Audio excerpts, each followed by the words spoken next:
Okay, Danese, I remember Daniel. He was kind of like my husband. He liked to collect things.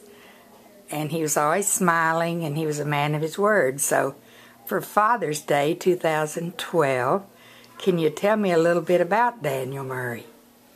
Well, you're right. He was a very honest man and a man of his word. That's probably the first thing that everybody that knew Daddy will remember. And the fact that he did like to collect things. In fact, we still have things that he's collected over the years. But he was a hard-working man, and until he was way in his 80s, he got up every morning before daylight and didn't come in till after dark most of the time.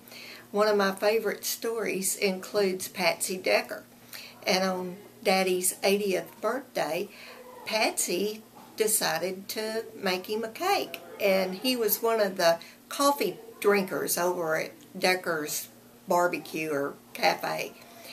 And so every afternoon, a bunch of the older men would go over there and drink coffee. Well, Patsy was going to surprise him with a cake on his 80th birthday. Well, all the other men came, and Daddy didn't show up and didn't show up, so finally she decided she'd go get him.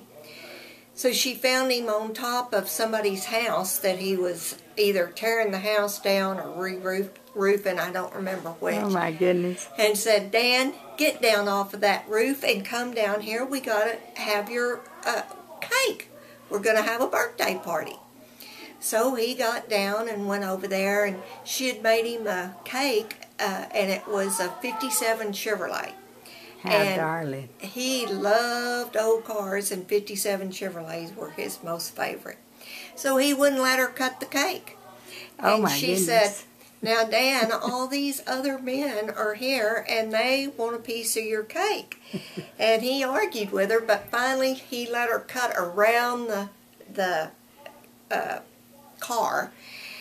And so he took it home with him and put it in the freezer, and I think maybe about 3 or 4 years ago, Mama found it at the bottom of the freezer and finally threw it out. But he was real pleased with that cake. Well, one story about Daniel that I enjoyed was his sister-in-law, Joanne Kroll, told me that years and years ago, they hired him to go to work for the federal government at the ASCS office. Yeah.